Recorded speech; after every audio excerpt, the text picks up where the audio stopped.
Alright, hopefully you guys can hear me. Hopefully the music isn't too loud. Just trying a little something different rather than you guys just listening to me talk by myself here. So you guys let me know what you think, how I sound, how the music is. So welcome to a new stream here on the channel. This is something I've been thinking about doing for quite a while. And I finally got around to actually doing it. And it's my birthday, so whatever, I'm going to do what I want. So what do I have for you today? This is a new stream that my wife came up with a name called It Builds Character. This is obviously, I planned on having this stream be significantly earlier. Just through the course of events of my birthday, we had to have it a little bit later because I was filming some other stuff and that took a little bit longer. So normally this is probably going to be around 8:30 p.m. Eastern. And it's probably going to run about a half an hour. This one may run a little bit longer because, you know, I'm doing, I got to do all the intro stuff and let you guys know what's going on. So, what is the premise of It Builds Character? Well, what we're going to be doing is going through, and my favorite part about D&D and any RPG really, is building characters. So I've decided that I'm going to take a half an hour every week and build characters live on stream here with you guys. I also will be taking suggestions from you guys in the chat for ideas for characters, whether they be replicating existing characters but in D&D, or making up a character concept like, hey, I've always wanted to play this, or how would you play this class with this race, and how would that all go? So, obviously Castlevania for the Netflix series just recently came out, so I decided that I'm going to create Trevor Belmont. He is regarded as one of the best Belmonts in the history of Belmont and Castlevania clan. He's also the main, well, it's hard to argue, but I guess the main character of the Castlevania Netflix series. So I decided, why not build Trevor Belmont here in 5e D&D. So hopefully we'll get some more of you guys popping in the chat here to come and reach out and show some support, and, you know, I can have a conversation so it's not just me talking to myself. So, first of all, let's dive right in. So I grabbed a little picture of Trevor Belmont here to throw on the second page. You can see he's got his scowl and his sass kind of going on here. So, Trevor Belmont is the last son of House Belmont. Which is a long line of vampire hunters, and he's obviously a human. So let's start there. What kind of information do we have about Trevor? Well, first of all, if we follow the D&D player's handbook here on, which, you know what, why don't we go through that as an effort if you're new to creating characters or any of that. Per the player's handbook, sorry, mine's in black and white here, the process to building a character is to choose a race. Well, we know that Trevor is a human. Second step is to choose a class. So this is a little bit of a tricky part. I've gone back and forth quite a bit with people on forums about what type of class Trevor Belmont from the Castlevania series would have. People have been saying rogue and ranger. He's a rogue as in he's scoundrelly, if you want to go that direction, but I don't think by any means he's a rogue. And I also don't feel like he's a ranger. Just because his family hunts vampires doesn't mean he has a favorite enemy, undead. So, in my opinion, Trevor Belmont, he's a fighter. So, following the next line, here in the player's handbook, it says we got to determine ability scores. So listen, there's a lot of different ways you can determine ability scores. You can roll 46 and drop the lowest. You can do point buy, or you could do standard array, and everybody has their own wonky character creation rules. For the purposes of this video and every video going forward, we're just going to use the standard array because it's easy, and that way every character is balanced. If we start rolling for stats for a hypothetical character creation series, well, there won't be any constant in the channel here. So again, I see a couple people are popping into the chat here. Let me know if you guys are watching how my voice is versus the music in the background. If you can hear me okay, if the music's overpowering, just give me a heads up and I'll tweak as according or as needed. So, if we're using the standard array, that means our stats are 15, 14, 13, 12, 10, 8. So, watching the show, Trevor is... he's a little abrasive. Thank you, Polarius. Trevor's a little bit abrasive. Look, starting at the bottom here with charisma. But he is a fairly... I mean, we can see this here. He's a scoundrelly rogue, but he's fairly good looking. He has a lot of knowledge and history, family history, which I would think would fall under his intelligence, of knowledge of fighting monsters and fighting vampires and various other creatures. He's obviously pretty hardy because he didn't die. He uses a whip and a short sword, both which are finesse weapons, so they can use dex or strength. And he doesn't seem to wear plate mail. I don't even really know if you can consider what he was wearing, like medium armor. He looked like he's more like wearing a jerkin. So I'm gonna say that he's gonna be a dex-based character, which will work well for using a whip and a short sword. So I'm thinking that we're gonna give him 15 dexterity. As far as... oh, I guess I should throw some stuff out there. If you haven't watched the Castlevania series, I may accidentally give spoilers if I say some stuff that referencing things that happen throughout the course of the show. So his next best stat, we got a 14 here. My gut wants to put it in Constitution, so that may be where we put it. Because he is fairly hardy. He can take he takes a few hits. He drinks a lot, so that will all fall under Constitution. So we're going to put the 14 in Constitution. And then... well, thank you, Dynamic Gorilla. I guess I'll throw this up in the chat, too, in case any of you guys haven't, by the way, while I'm going through this. We are doing a giveaway here on the channel for the month of July to give away a Elderwood Academy spellbook. If you haven't entered, that first link there will let you click that, and you can enter to win the spellbook. All you got to do is follow us and the folks at Elderwood Academy. The second link you can ignore. That's for when we play our live stream games, if you'd like to purchase magic items for the players in the game.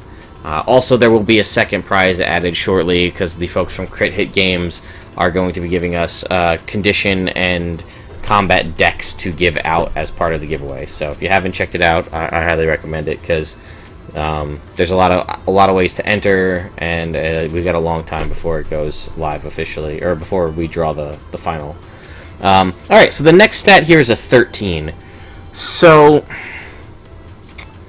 my gut wants to put this in Wisdom, just because knowing D&D, Wisdom is a very powerful ability.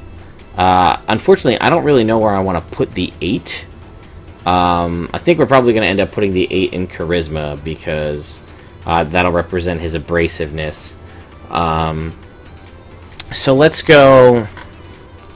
I think we're going to put the 13 in Intelligence, because he does have a lot of family history, and he's clearly knowledgeable about things that are going on. We're going to give him a 12 Wisdom, as he has to be fairly wise in D&D game mechanics to be able to resist charms of vampires and things like that. I'm going to give him a 10 Strength, as he does seem to hold his toe-to-toe with some fairly tough characters.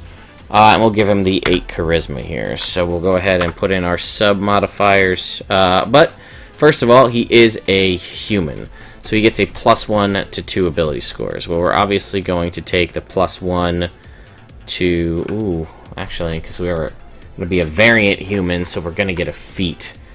That's a good feat for Trevor Belmont.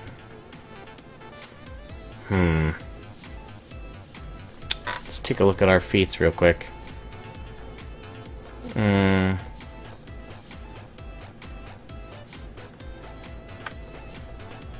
It's tricky. Because he doesn't use magic. I would give him Resilient, but as a fighter he gets Strength and Constitution. I feel like those would be his 2 strongest saving throws. We could technically give him Wisdom, and that would cover the whole vampire ability. There is also... ooh, that is not easy to read the chat if I pulled that up, huh? Nope. Well, we're gonna have to just deal with that. I'm debating whether... I feel I've got to use Unearthed Arcana stuff in here as well, so we'll keep that in mind. Just because there's so much. So, let's see here. Do I have Unearthed Arcana stuff downloaded? We'll see. Unearthed Arcana... What do we want? We want racial feats? Nope. Alright, so let's go ahead and open a new window. UA racial feats. And we'll grab some of the Unearthed Arcana feats right now. So, some of these may come in handy here. What do we got for humans?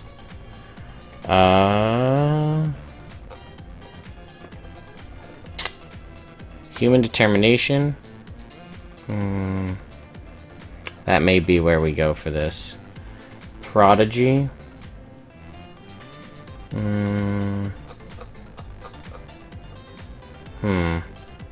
Make an attack roll or ability check or saving throw. You can do so again at advantage. He survives a lot of tough stuff, so we may go with that. So you know what? That's what we're gonna do. We're gonna go with the human determination feat here from Unearthed Arcana racial feats.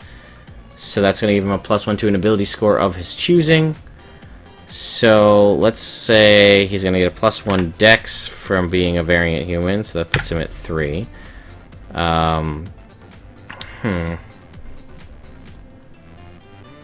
Let's give him...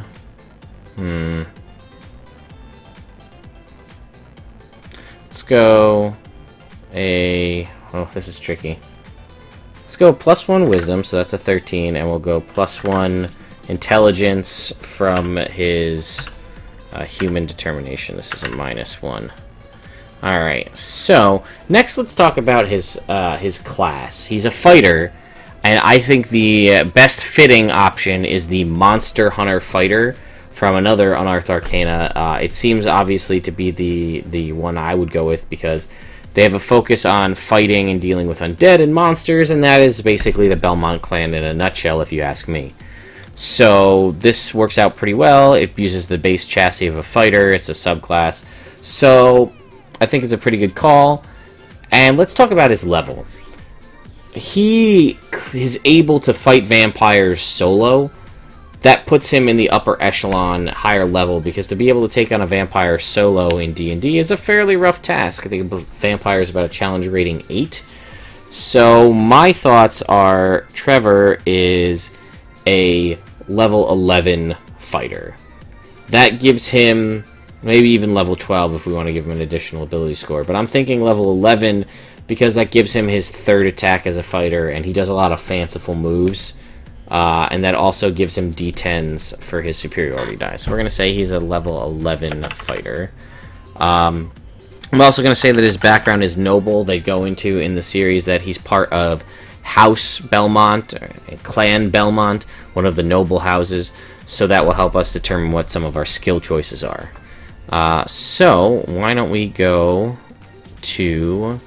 oh, you know what? We should figure out. He speaks Common as a human. He also speaks another language of his choice. Let's say Castlevania. I'm gonna say Celestial. I feel like he's the kind of guy who's gonna have a lot of monster-based languages to help further understand the things that he's fighting. So we're gonna go with Celestial, and then he gets proficiency in a skill of his choice for being a variant human. We obviously are going to have a lot of options, but we're just going to pick acrobatics for this one. Because he does a lot of flips and things, and we'll move on. So, now let's take a look at the fighter here in the player's handbook. Oops, sorry guys, that might be a little rough on your eyes. Fighter. So, what does he get for being a fighter? Remember, we are going to have to go up to level 11 for this video here. You can zoom this out a little bit. There we go. It's a little bit easier to read now in the chat. So, his proficiency bonus is a 4. We can go ahead and put that in here. And let's start at the bottom here. His HP is a D10. We're not going to deal with his HP yet because his ability scores may change. He does get proficiency in all armor, shields, simple weapons, martial weapons. No tools, but that should work out pretty well because he's not going to be using anything too crazy. His whip, his short sword, and what I'm going to assume is studded leather armor. For saving throws, he gets strength and constitution. And he gets 2 from acrobatics, animal handling, athletics, history, insight, intimidation, perception, and survival. We're going to give him perception because it's the best skill in the game. Everybody knows that. And then we're going to give him athletics. He is both acrobatic in that he does flips, but he's also fairly strong in that he's able to hoist himself up on nothing but his upper body strength while pulling himself up on a whip. He's able to shoulder things over, climb up buildings. It just kind of makes sense. So, that's his skills out of the way here. And then we're going to ignore the starting equipment because he's level 11.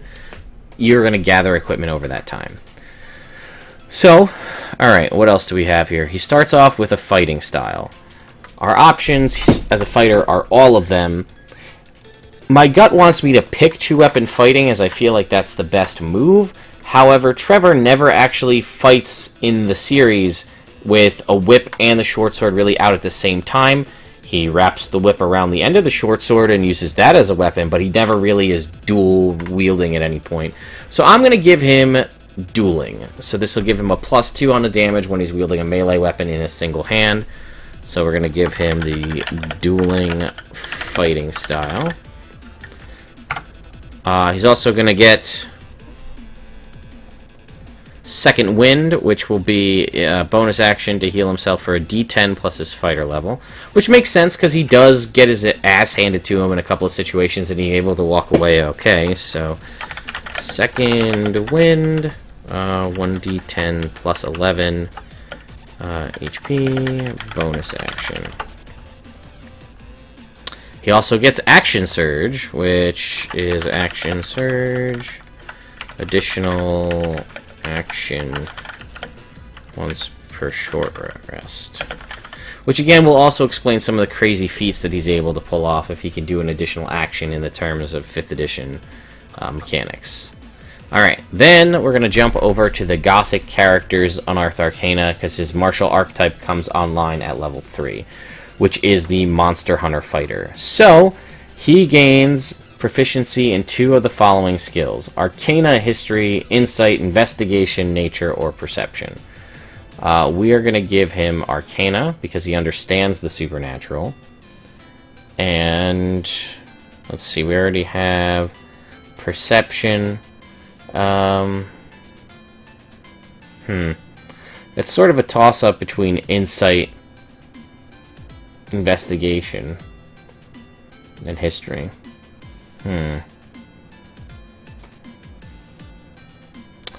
He doesn't seem to be the best... Actually, you know what? No, he did seem to be able to read characters pretty well when the enemies were kind of a little crazy. So we're going to give him Insight. And he doesn't really have any tools, so he gets Superiority Dice as a... and what I'm going to use to fill this out, because I think this is a little bit better... you can search online, there'll be a link in the description when this goes up on YouTube, and I will post it, but I don't have it right now, is this Battlemaster Fighter Maneuver Sheet that I downloaded off of EN World here. So, it basically is a character sheet specifically designed for your Battlemaster fighters, or fighters in general.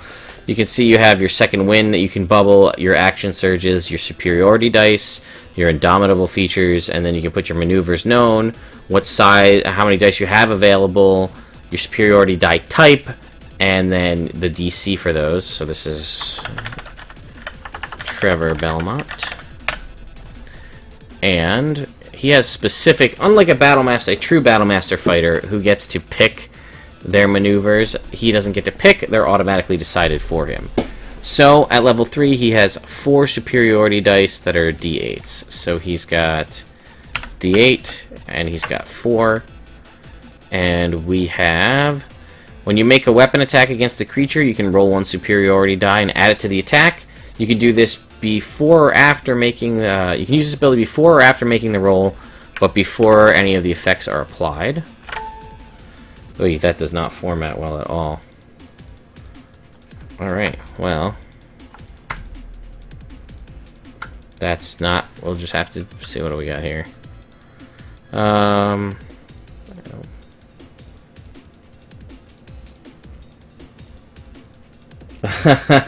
Mud Puppy, you can do a little... If you play around with it a little bit, you can have some fun with the fighter. So, we're going to give him... so we're just going to write... What is this? This doesn't actually have a name. So we're just going to call this attack. And this is add... We're just going to go with SD so we can shorten things up for the chat here. Add superiority die to attack roll before effects are applied. He also gets, when you damage a creature with a weapon, you can add the superiority die to the damage roll. You can use this ability after rolling. If the attack causes a creature to make a Constitution saving throw to maintain concentration on a spell, they have disadvantage on the save. So we're going to call this one damage. And we're going to say add SD to damage roll. Disadvantage on concentration if applicable. Then, when you make an intelligence... And this is, again, another reason why I feel we're using Battlemaster Fighter, Monster Hunter Fighter, because, again, as a Belmont, as someone that is fighting off vampires, this one I feel like makes the most sense. When you make an Intelligence, Wisdom, or Charisma saving throw, you can expend a die to add it to the roll. You can use this feature before you learn if you succeeded or failed.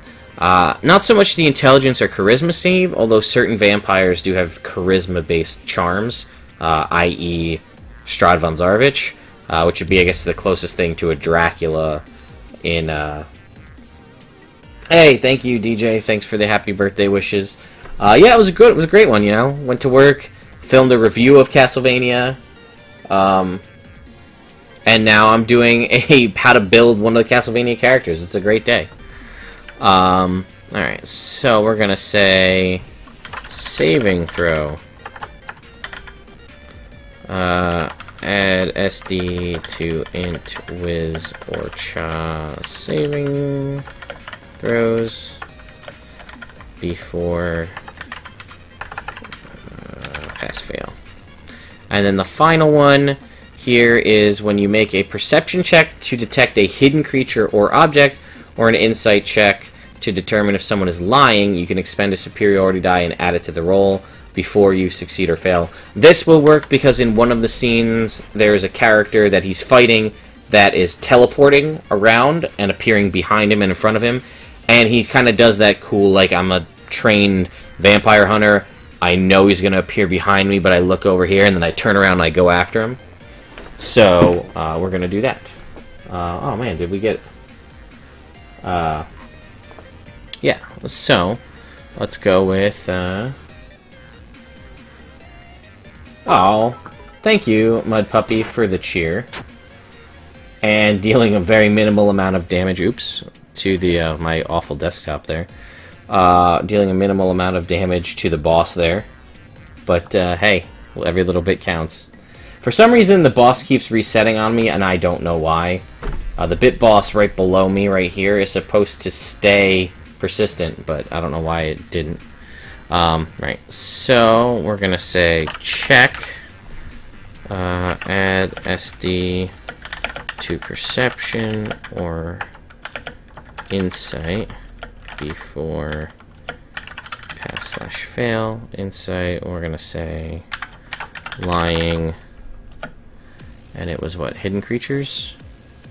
Gonna go hidden object or creature. Alright, so that's the main crux of his feature there.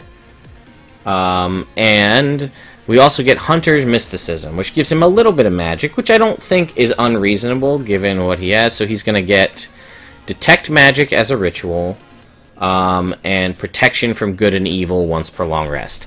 And he'll also learn an additional language of Abyssal, Celestial, or Inferno. This fits in with what we were saying, so we're going to give him Abyssal. We're going to go down here, and we're going to say Detect Magic, Ritual only, and then Protection from Good and Evil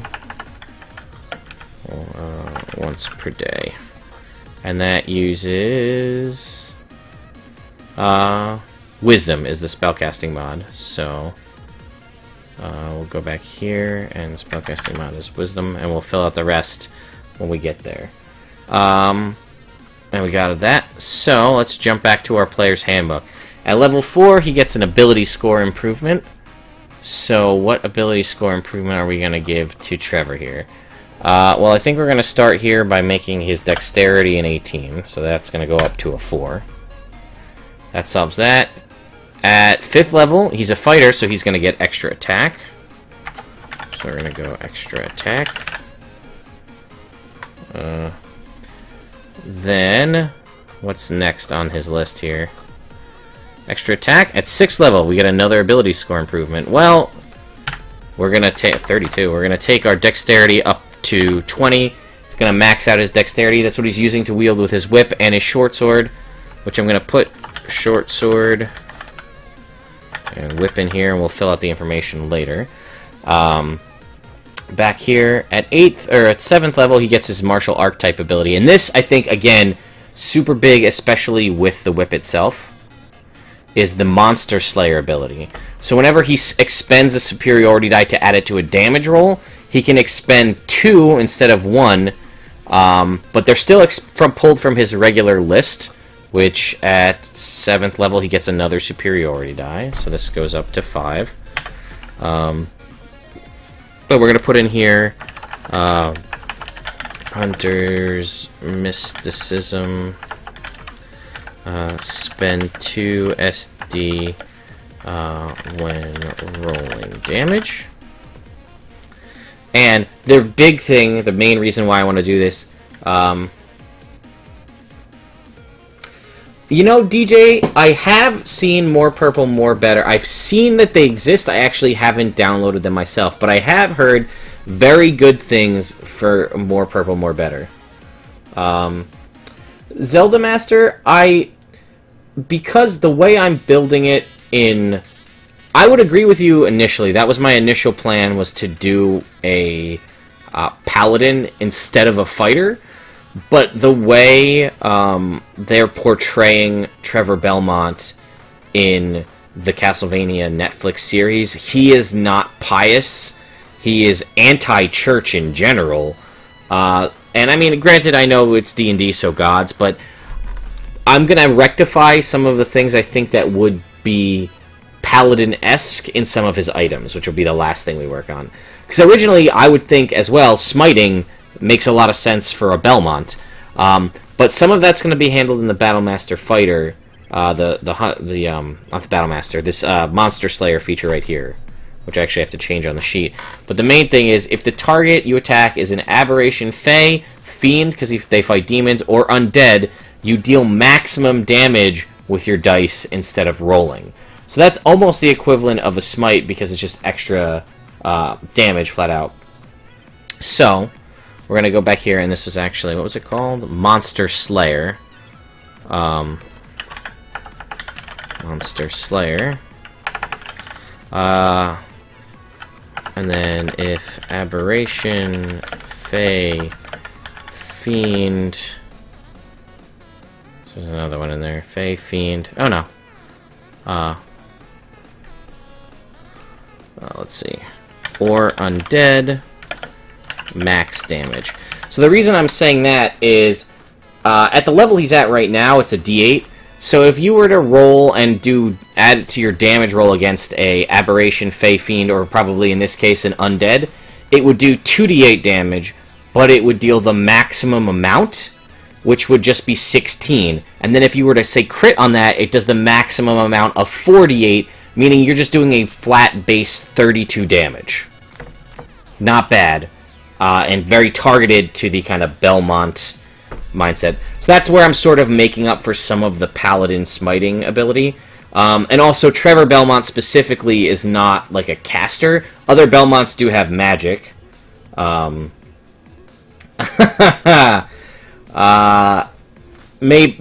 Belmonts, possibly. Maybe the ones in the future that actually take place after Devo would have happened, like the ones in like Soma Cruz and that generation of Belmonts down that way. Alright, so that was our level 7 ability. Now we're level 8, which means we've got another ability score improvement. So we've got our 20 dexterity for our fighting ability. We've been looking at this 13 wisdom here. So I've been toying between giving him 16 constitution for some more HP, which is definitely an option. I would agree that Simon would definitely be more of a paladin than Trevor. Especially this portrayal of Trevor, because he's like a drunk. And like a sassy drunk, basically. So, if we decide to continue and stick 100% at level 11, I'm thinking I'm going to put his constitution to 16, just because he does take a fair amount of hits. The plan for the next ability score improvement would be to take resilient wisdom, to give him a +1 wisdom to 14, and proficiency in wisdom saving throws, again, to help him resist those onslaughts from vampires. So this is going to go up to a 3. And that was level 8. Level 9, we get our Indomitable feature. Again, another option to help resist bad effects. So this is, I believe, reroll a failed saving throw. Yep. So we've got reroll a failed saving throw, must take new result. Then we're going to hit level 10, and at level 10 our superiority die go up to a d10 from a d8.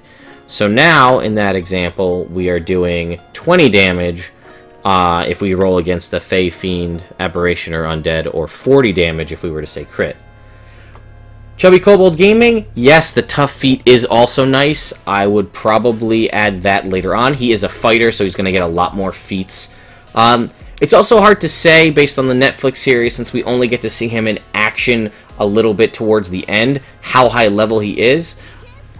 I decided to go with 11 because it's 3 attacks, and I feel like that kind of works okay. But we don't, like I said, we see him in battle, and he's very effective. He's actually quite a strategist. But sorry for we got Ness making a whole bunch of noise in the background here, because that's part of this song. That's what you get when you listen to chiptune music.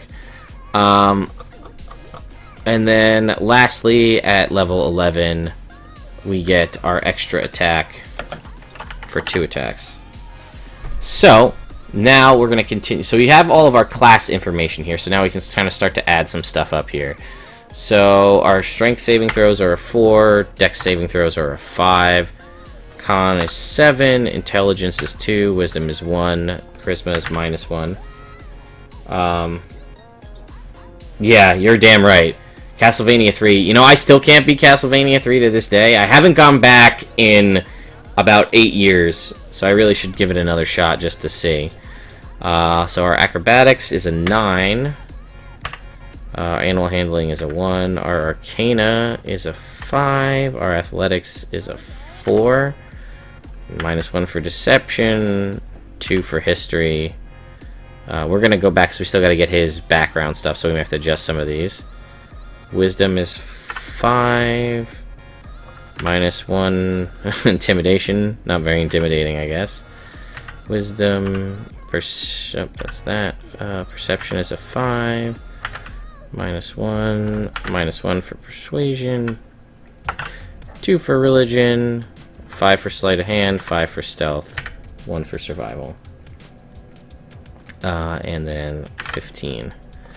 So, his initiative is a 5. His speed is 30. So let's deal with hit points at the moment here. So he's a fighter, level 11. So for 10 levels, he's going to get 6 plus his constitution modifier, so that's 9. So that's 90 HP plus 10 at first level, which is 100, plus his Constitution modifier is 3, so 103 is his maximum hit points. He's going to have 11d8 hit dice to spend, and we'll deal with armor class. Oh, right now I said he's going to have studded leather because the way he looks in the show, it looks more like an actual like a jerkin, not so much like actual physical armor. So it's going to give him a 17 AC for studded leather. We did say he was a noble, so let's go take a look at the noble background. That's the way they handle it in the show. Zoom us out a little bit. A little too far. So nobles get history and persuasion. So history and persuasion. So apparently he's a little bit more persuasive than we thought. He's got a 3 persuasion.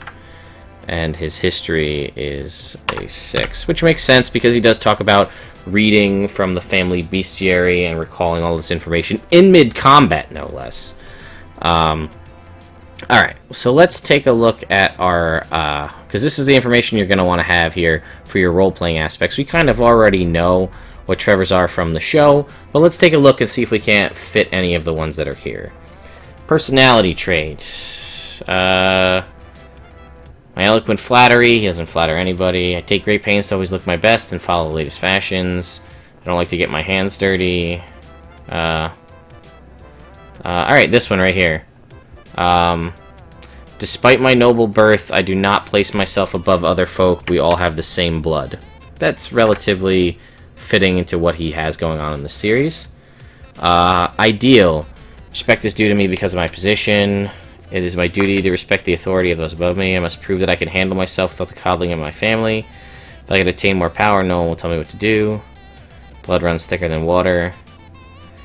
It's kind of tricky to pick an ideal from these lists because he doesn't really care too much about anything. So I'm going to go with...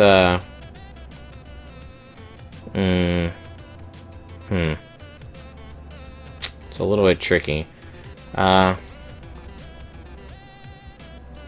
I'm going to go with this last one here. Is my duty to protect and care for the people beneath me. He doesn't really... He cares for innocence, so that's going to be about as close as we're going to get, trying to, you know, shoehorn him in there. Bond. My house is alliance with another family, no. He doesn't really care about the common people seeing him as a hero. I'm going to put this in here, but we're going to tweak this one a little bit. I will face any challenge to win the approval of my family, and then we're going to change this to redeem my family name, because the Belmonts are excommunicated in the show, and they're, you know, the church doesn't like them, the townspeople don't like them. And then words and actions, I bring shame to my family. In fact, the world doesn't revolve around me. I hide is scandalous. We're basically gonna say, once I start drinking, it's hard for me to stop, because most of his driving factor in the series is just trying to find more beer. So I think that that's a safe bet. Alright, so now we've got a fairly decent setup going here.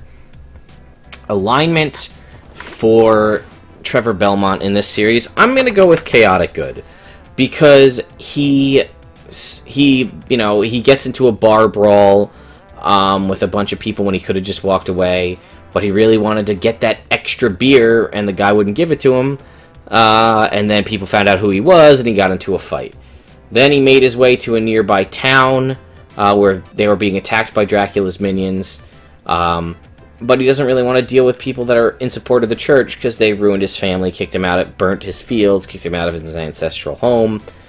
But, you know, he's walking down the street, and he sees this old guy gonna get accosted by some jerks, and he wants to walk away. He, like, starts walking down the aisle, and he stops, and he sees that they're gonna start beating this old guy up, and he's just like, just keep walking, Trevor. Don't stop. Don't go over there. And try as he might to not help the old man, When things are actually going to come to blows and they're going to attack him, he steps in and defends the old guy, and then ends up kind of becoming, I'm going to say becoming the hero. That's not really exactly true, but he kind of steps in and protects the innocent, even though he doesn't want to, and he could have kept going. So he's got that chaotic nature, but he is still ultimately good. So that will handle that. Alright, so let's see. His eyes are brown. His hair is brown. His skin is tan. His age, I'm gonna guess he's like 35. It's kind of hard to tell because it's an anime, so it's a little hard to figure out the age of people. And height and weight, I don't know. It's hard to tell. Backstory, we kind of already... I'm not going to fill this all out because we kind of already know what his backstory is. He, you know, his family was excommunicated. He's the last son of the Belmont clan. I think that pretty much handles that. And we have his spells, and we have his Battle Master maneuvers over here. Another option that he may take later on is he may take the Martial Adept feat. It gets him additional maneuvers from the Battle Master fighter list to get him a couple extra options, like disarming, because he does disarm somebody at one point in the series, so we may pull that one in. Let's see. We've got, I've got to put in our human determination feat here. So...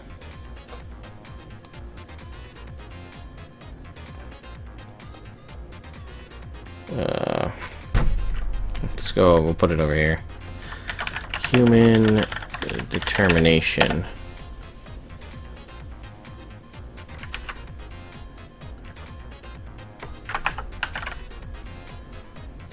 And then we'll go ability score improvements. So we have that, and then we had +2 dex, +2 dex, +2 con. Calamity, which would you like me to zoom in on or zoom out on? Just so I'm aware. That way I know what I'm looking at. Alright. Oh, this is Trevor. So, his short sword, originally I was going to say it was like, oh, a family short sword, it's probably magical. But it doesn't really hold up. Oh, zooming into the chat. That works too. Fair enough. So, short, it's not, we see later that it's actually not that strong, so I'm going to argue that it's not a magical short sword at all. So we're going to say that he's got a +9 to hit, and it does a d6 +5 damage. So his whip. They make a point, this is clearly the Vampire Killer whip, and they make a point to say that it is consecrated, and that it does extra, like, consecrated and holy, so it does damage against fiends, or demons, I think they say demons and undead. So we're going to zoom this out, and we're going to jump here, and I'm going to show you how we're going to fix some of the Vampire Killer Paladin-ness. And we are going to go... Where are we going here? Look the other way.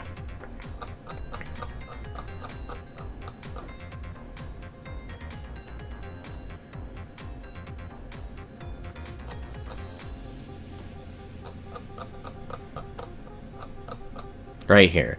So what we're going to do is we're going to reflavor this Mace of Disruption, and we're going to make this a Whip of Disruption. So what does that mean? It means when hitting a fiend or undead with this whip, they take an extra 2d6 radiant damage. If the target has 25 hit points or fewer after taking this damage, the target must succeed on a DC 15 saving throw or wisdom saving throw or be destroyed. On a successful save, the creature becomes frightened of you until the end of your turn. While you hold this weapon, it sheds bright light. We're going to remove the light shedding feature, as the Vampire Killer Whip in this instance does not shed light. But when we see him actually whipping creatures with it, they kind of bubble up and explode. So I'm going to say that that's the failing the DC 15 Wisdom saving throw to not die. So we're going to call that a Whip of Disruption. However, this is the legendary Vampire Killer Whip. I think we can probably take that Mace of Disruption and make it a +3 mace, or a Whip of Disruption, because it's the Vampire Killer Whip. It is the ultimate. You know, he's whipped so many candles to get this whip upgraded to the point that it's at. So I think we can give him a +3 for this. So we're just actually, we're going to write it right in here. We're going to go Vampire Killer. Oof, that's way too short. So we're just going to do this. This whip is the legendary Vampire Killer Whip. It is a +3 Whip of Disruption, dealing 2d6 extra radiant damage to fiends and undead if less than 5 HP. Wisdom save DC 15 or destroyed. So a +3 whip would be a +12 to hit, and it would do 1d4 +8. So I feel like those abilities also balance out fairly well because it's a whip. A whip does a d4. So right now, his whip, the ultimate weapon of the Belmont family clan, as a level 11 fighter, he's got a +12 to hit with a max stat. So that's pretty solid. And he's doing a d4 +8. Oh, and I forgot we have the dueling fighting style, so this actually goes up by 2 to 10, as with the short sword. So 1d4 +10 damage and an additional 2d6 radiant damage against fiends and undead, and if they have less than 25 HP, they're destroyed if they fail a wisdom saving throw. I feel like that's fairly reasonable, and I think that is about as close as we're going to get to the Vampire Killer Whip without adding a bunch of really wonky stuff. And, you know, people may disagree with me in the end that they think the Vampire Killer Whip is more powerful. Maybe it should be a D6, maybe it should be a D8, but I'm going to keep it as it is without doing too much homebrew here. Now let's talk about what else he had on him. He had a bunch of stakes, which I'm going to consider to be darts. So those are, again, those can be dex weapons, so 9, and that's a d4 +5. So, because he threw a whole bunch of stakes at people. What else did he carry? He didn't really carry much else. He had a priest go make, bless water to make holy water for him, so he's not capable of doing that. And he picked up a hand axe at one point because they needed to make a callback to the axe from Castlevania, and he threw the axe at somebody, but it wasn't his axe. So that would just be a regular old hand axe, thrown weapon, a d6, strength-based though, which he would not be nearly as good at. He didn't really have any other fanciful stuff. I mean, he had the Belmont family armor, which was just a jerkin with the Belmont family crest on it. He did have a really sweet cloak that had like the fur on the shoulders, and my gut wants to say like, oh, it's a cloak of protection or something cool to make it better. But when he actually got into fights, he took it off. So if it was something that provided you a tangible bonus in combat, you wouldn't take it off. I realize I'm probably diving a little bit into the minutia here, but this is my stream. I'm going to do what I want. Also, I forgot, as a noble, he gets, I think, an additional 2 languages. Just 1 language. So, we might as well round it out and give him Infernal as a language. So that covers that. And then, he has his fine clothes, which we're going to call the Belmont family clothes there. He doesn't have a signet ring, but he does have a family crest. He doesn't actually have probably even 25. He had 1 gold piece that he spent on a piece of dried goat meat. And I'm going to ignore the position of privilege ability. I'm going to say he's got something more along the lines of a soldier, as he is at one point tactically directing the townspeople, who are just regular old townspeople, on how to fight off against fiends and undead. So I'm going to give him some sort of soldier ability, some sort of tactics type thing. I'm trying to think what else we need for Trevor Belmont. Like I said, unfortunately, I mean, we could speculate here that, oh, maybe the belt, because it's got the Belmont family crest on it, it's +1 studded leather armor. And I wouldn't disagree with you if you said that, but we don't have any evidence to say that. We also, like I said, the cloak is really badass, but he takes it off when he gets into a fight. His boots were nothing special. I mean, realistically, yeah, if he's a level 11 character and he's got this awesome whip and he's been fighting vampires and stuff like that, he probably has, you know, at least one other magic item on him of some kind. Nothing really jumps out at me as something that he would, like, truly need. You may flavor some, like, paladin or cleric style stuff to fit him, just because he's a you know, a vampire hunter. You know, something that would be great for him to get would be a what's it called? A drift globe, because it summons sunlight. That would be something that I'd want to get if I were him. I don't know, but like I said, I feel like we're at a pretty good spot. As I said when I started this stream, I feel it was probably going to be on the shorter side, probably a half-an-hour stream, especially he's a fighter, so we don't have to pick out spells, which could take a little bit longer for some other characters here. Yeah. Oh, we're going to put an ally in here, is the Speakers. He's allied with the Speakers. They're a group of historians. And there are other characters, but again, I don't want to spoil too much.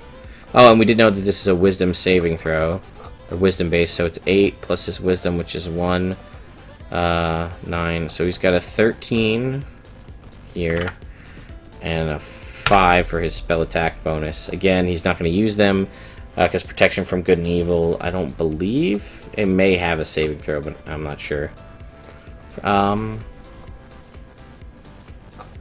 Yeah, and we gave him the Human Determination feat, so when he makes an attack roll, ability check, or saving throw, he can choose to do so with advantage once per short rest, which synergizes well with Second Wind and Action Surge, and Indomitable, all which recharge on a short rest. He can make 3 attacks around. His whip does, you know, the damage that he needs it to do against the things that his family mostly fights, which are fiends and undead. He's fairly hardy. And like I said, when we hit level 12, we're going to put this Wisdom to 14 and take Resilient Wisdom so that he gets proficiency in Wisdom saving throws. Help make him a little bit stronger. And as he were to level up here, at level 15, he gains another Superiority die, and he also gets 1 Superiority die whenever he rolls Initiative and doesn't have any. And then his ultimate kind of ability here is at level 18, his Superiority die turn into D12s. And then later on, as a fighter, he'll get additional uses of Indomitable as he levels up. He'll get the other additional ability score at level 14, which will help make things a little bit easier. And then eventually he'll get Action Surge 2 times a day at 17. And then finally at level 20 he'll have 4 attacks, which again is what you're going to need to take down Dracula. Well, I'll put this out to the chat as well. What do you guys think of my assessment of Trevor Belmont, trying to whip something together here? Anything you think that I missed that I should include in this? Again, I'm building this more off of the Netflix series Trevor Belmont. The Netflix series did just release last Friday, so it's not even out for a week yet. If you haven't seen it, I highly recommend you do. It's only 4 episodes, and those episodes are only 25 minutes each. So it's an hour of your time, really, to check it out, and I do think it's very good. And, again, it got renewed for Season 2 of 8 episodes on the first day that it launched, because it had such positive reception. I did spend 2 hours, double the length of the actual show itself, doing a full in-depth review with a friend of mine. So her and I did that review. That's going to be coming out tomorrow. So this video, along with the Monday night stream and the Tuesday night stream, will be coming out over the next couple days. Well, DJ, that's sort of the ultimate goal here. Also, I will, like I said at the beginning of the stream, this show, I'm calling It Builds Character. This is going to be a Wednesday stream going forward. It's probably going to be significantly earlier. This just happened to be late because of birthday festivities and whatnot. I'm thinking probably around 8:30 Eastern. Again, probably planning for a half an hour. However, I'm going to put this to you guys here in the chat because you're here first. I don't want to always come up with the ideas for the characters. It doesn't necessarily have to be replicating a character that exists in some other fictional work. It could be like, hey, I've always wanted to play this character. Can you build a dex-based paladin? Or maybe, you know, what do you think about a tiefling? As Calamity knows, we had a conversation. What do you think about a tiefling paladin? How would that look? How would you build that? That kind of thing. So I want to take suggestions from you guys, what kind of characters you'd like to see me build here on the stream, and I will take those suggestions and I'll make a log of them, and then that I'll go through and build those characters. I'll come up with the character concepts on my own if I don't get anything from you guys, which is fine. I've got Sypha and Alucard on deck to do for this as well if things don't come along, but I figured I'll put it out there to you guys. And again, you don't have to tell me now. You can hit me up on Twitter if you guys don't know or haven't followed the channel. I don't know where I just typed that, but we'll put this here. We do have a Discord. Yes, Mud Puppy, I don't have to take the suggestions. I know, you're going to be like, build me Pee Wee Herman and Mr. T. Which is fine. If that's what you guys really want to see, I'll build Pee Wee Herman. He's going to be a bard. Anyway. We have a Discord server. If you guys want to join that, you're more than welcome to. And we do chat, me and the ladies from Monday Night Game and several other people you see here on stream, chat in that Discord server all the time, especially when I'm not on stream. Also, if any of you guys are new or new to the channel and haven't subscribed or anything like that, I'm going to put that link right there for July. That first link is we're doing a giveaway. We're giving this away. This Elderwood Academy spellbook right here. It's beautiful, leather, embossed with gold leaf. It's got a nice stained pine wood here on the side, magnetic closures, and it has a polished brass dry erase thing on the inside, and then has areas to hold all your dice. And if you take this foam piece out, it's a nice felt rolling tray. The folks at Elderwood Academy gave me this to do a giveaway here on the channel, and that giveaway is running the length of July.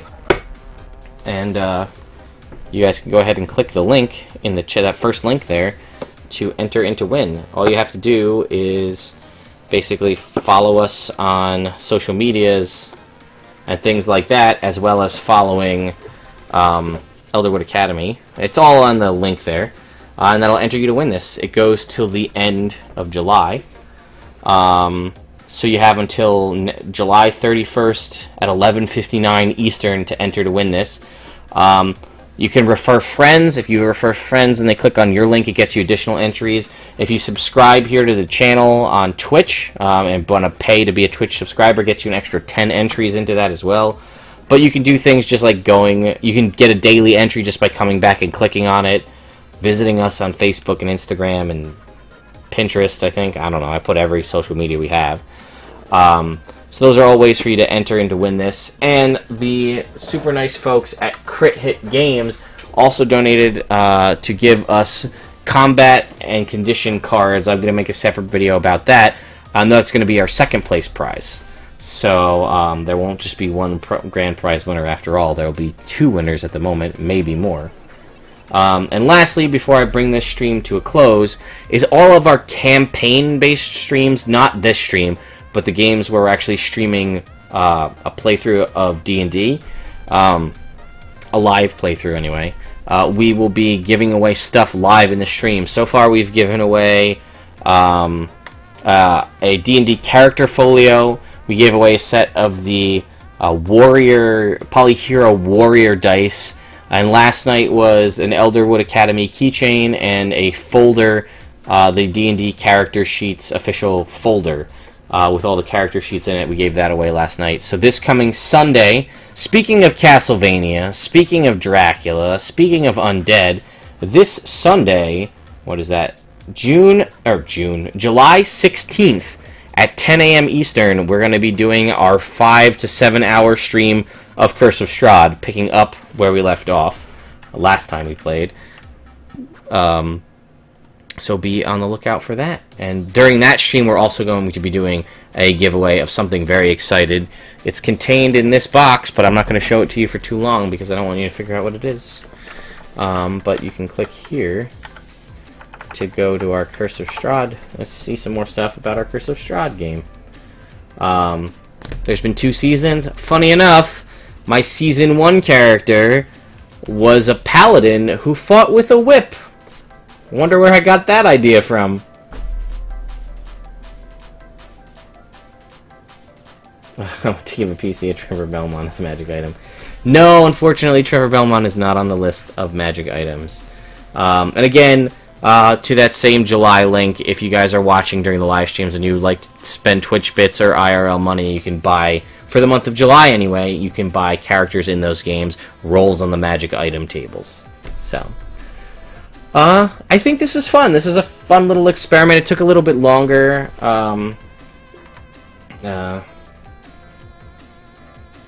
Polearm wielding Bugbear. Alright, DJ, it is going on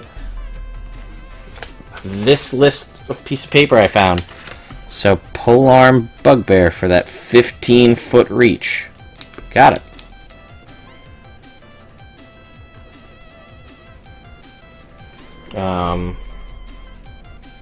So there you go. Yeah, Bugbears get natural extra 5-foot reach, and Polearm has 10-foot reach, so you're hitting enemies out to 15 feet. Not bad. And you can get real crazy and do the Battlemaster Fighter again, and do the reach attack, and get an extra 5 feet and hit people 20 feet away. Not too bad. So anyway, yeah, guys, let me know what you think of this. This video will go up on YouTube if you missed the beginning. It'll also be a VOD here on Twitch if you want to go back and catch up at the beginning. This stream went a little bit longer than anticipated. It went about an hour, but that's because there was so much initial stuff at the start where I was just setting things up and introducing the idea of the stream and things like that. So again, anytime you guys want to suggest things, you guys watching on YouTube, if you'd also like to suggest ideas for things to do on this show, let me know. So, anyway, guys, hope you enjoy this. This will be now a staple of the Nerd Immersion Wednesday stream. So, hope you enjoyed. And hey, guess what? If you're a Critical Role fan, it's Thursday. So, a couple more hours. Anyway, guys, I hope you enjoyed it, and I'll see you next time.